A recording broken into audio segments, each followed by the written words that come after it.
Move away from here. Get out, before I call the cops on you.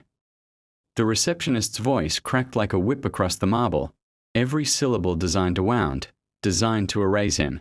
The words landed in the lobby like a public sentence. Humiliating, loud, deliberate. Before we go on, what country are you watching from?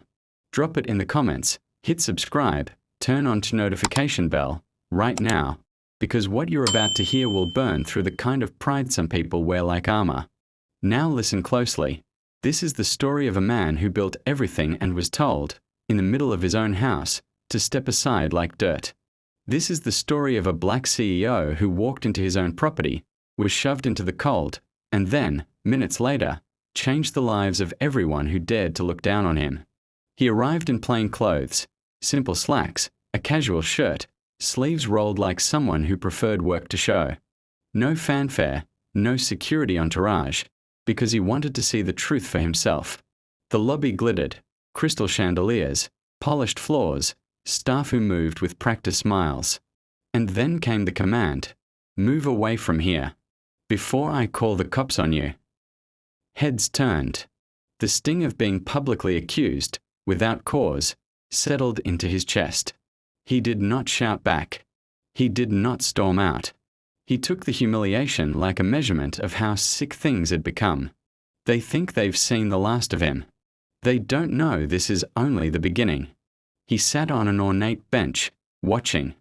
A woman in a designer dress glided past and staff fawned. A man with a name on his cuff got champagne handed before he took a breath. Meanwhile, whispers circled like vultures. A junior employee scurried by, eyes down, and a manager snapped at him for an inch of slowness. The CEO listened. Every insult, every small cruelty was a stitch in a larger pattern. He thought of the nights he'd written projections by candlelight, of every no delivered to his face, of the grit that had built his brand. This place should have reflected that grit. Instead, it polished contempt. What he would uncover behind the scenes would show rot more dangerous than arrogance. Minutes stretched. He watched a manager coach staff to upsell unnecessary fees. He heard a line, "We don't cater to certain types of people," said with a smile that didn't reach the eyes. He watched a receptionist tuck the truth into jokes, laughing about charging extra while calling some guests inconvenient. This wasn't ignorance. It was policy dressed up as casual cruelty. He rose and let them push him outside, not out of submission but because he wanted them to think they'd won the moment. They pushed him off his own stage, unaware he was assembling the audience for their fall. Two black sedans rolled to the curb. His personal assistant, quiet and sharp, stepped out with documents. Two board members followed, faces set like stone. The air in the lobby shifted. "Sir, how may I help you?" The receptionist stammered now, her voice melting from ice into syrup. But the humiliation had been served publicly. Apologies could not unsay it. He walked past her and through the doors with a calm that made the room feel suddenly smaller. When he walked back into the room with authority behind him, everything that felt stable would tremble. The management team was called to the grand conference room, the very people who'd orchestrated the culture he now watched. They shuffled in, confident, preening, men and women whose influence had hardened into arrogance. He entered last. Silence closed over them like a trap. He stood at the head of the long table, placed his hand on a leather folder, and introduced himself as the owner. Young faces flinched. Privileged jaws dropped. Excuses rose like steam, and he let none of it confuse him. He had listened. He had watched. Now he would act. The names in that folder would determine who stayed and who left. He spoke precisely. He recounted. The concierge who'd laughed at an elderly guest's accent, the manager who'd taped over defective amenities to avoid refunds, the culture of tips and unseen markups. He read the room like a ledger, and the ledger read back with shame. When he opened the folder and read the first name, the shock was audible. He had every termination letter ready, because a leader who meant what he said prepared to match words with consequence. They had dismissed him physically. Now he would dismiss them professionally. One by one, the managers were called out. Some tried to apologize in the frenzy. Others reached for excuses. But the CEO moved with a clarity that brooked no interruption. Security escorted a manager who'd once slain conversations with a smirk. Another left his suit jacket behind as if it might carry shame. The staff who had watched from the windows whispered and cried and, for many, breathed as if released from a pressure they'd normalized. But firing the managers was a wound into the system, not a full cure, and the deeper problems were still breathing. He addressed the remaining employees with a voice that was equal parts stern and kind.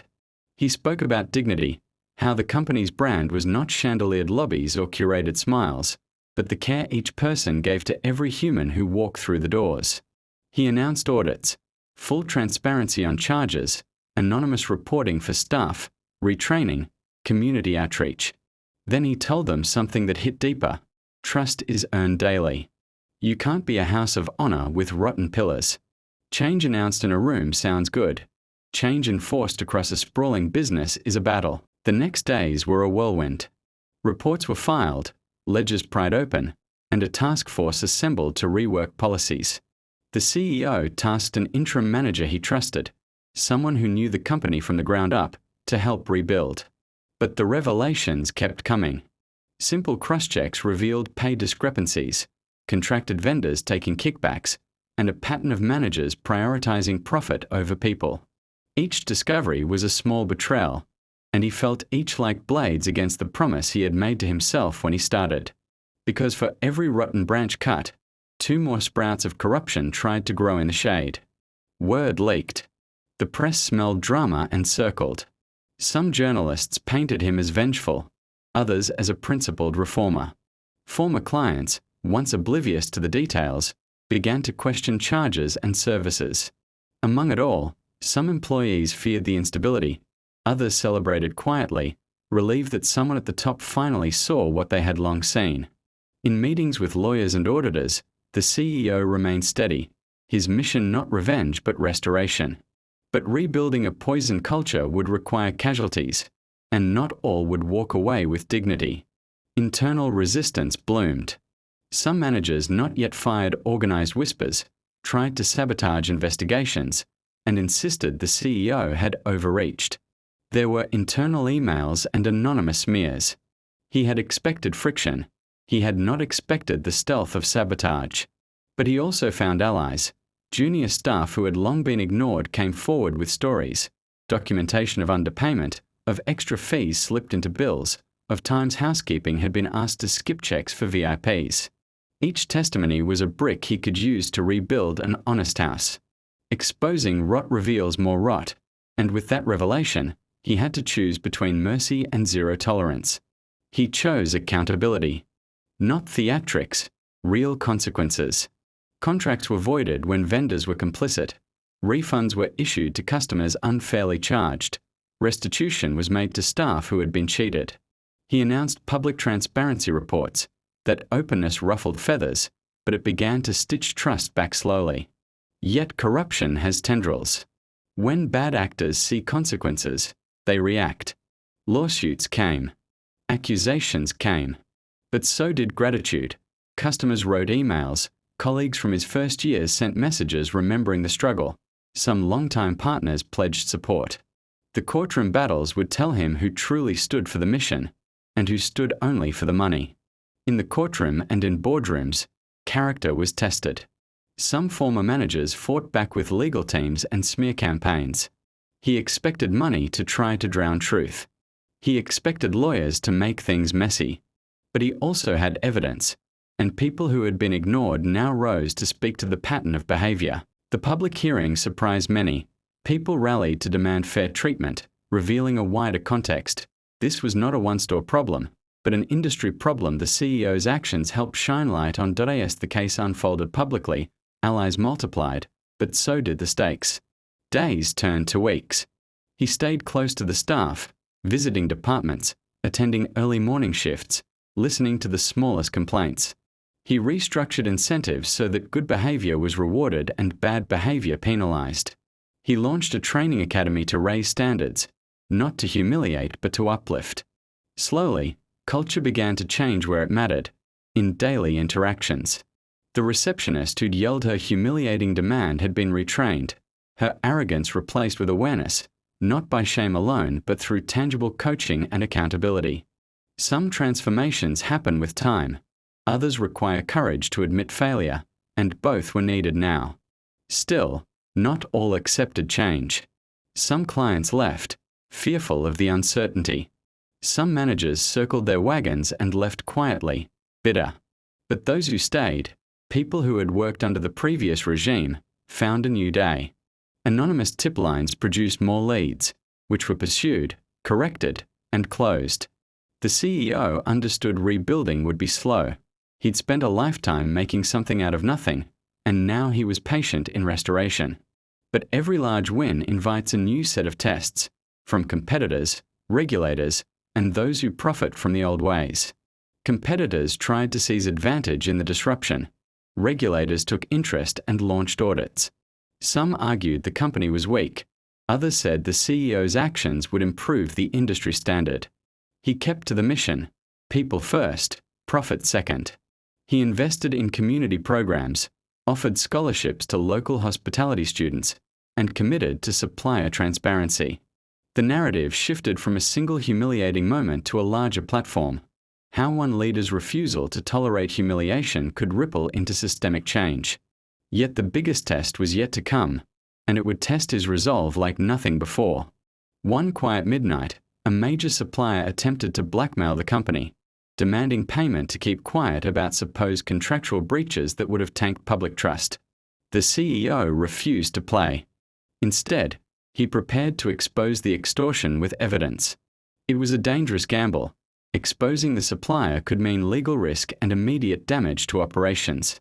He weighed consequences, measured risks, and decided to proceed, because truth, once compromised, cannot be bought back cheaply. Standing up to outside pressure would either fortify his vision or topple everything he'd built. The fallout was brutal. Operations hiccuped for a week as alternative suppliers were contracted. Headlines read of chaos and exposed. But the alternative was worse: silence. Customers saw the move as courage. Regulators noted the transparency, and slowly, a new supplier network formed, one that aligned with his values. That network agreed to full audits, ethical sourcing, and better labor practices. Each new ally made the company stronger, but every new strength drew attention from those threatened by honest competition. Months after that humiliating moment in the lobby, the company atmosphere was transformed in tangible ways. Complaints plummeted. Staff retention improved. The brand, once criticized for its glossy emptiness, began to ring true. People wrote stories about the turnaround, about the CEO who refused to accept humiliation and turned it into a reckoning. Yet he remained humble, walking the floors, shaking hands, listening more than speaking. And even when things looked repaired, history quietly reminded him that vigilance never sleeps. At a town hall, he told the assembled staff a simple sentence: "Never let anyone teach you to shrink." It was a memory of the receptionist's words, of the moment they had tried to make him small. That message landed like a seed. People began to mentor juniors, staff celebrated small victories, managers were chosen for empathy as much as skill. The company had been reshaped by accountability and compassion. The final test would not be about firing or suing. It would be about legacy. In the end, the story circled back to that humiliating voice in the lobby. He didn't seek revenge. He sought redemption for a culture that had lost its way. The receptionist who had yelled, "Move away from here. Before I call the cops on you," later confided, through tears, about the pressure to act that way, about fear of losing her job if a guest complained. The CEO did not humiliate her publicly. He addressed the system that forced such choices. He rebuilt policy to protect staff and customers alike. Don't mistake silence for weakness. Don't mistake simple clothes for lack of power. Humiliation can be a pause before purpose. If you stood with him when he sat silent in that lobby, hit that subscribe, ring that bell, and tell me where you're watching from. Because the story doesn't end here, a movement began that night, and the next chapter, where accountability spreads far beyond one building, will blow your mind. Don't miss it. I'll be here to tell you when it drops.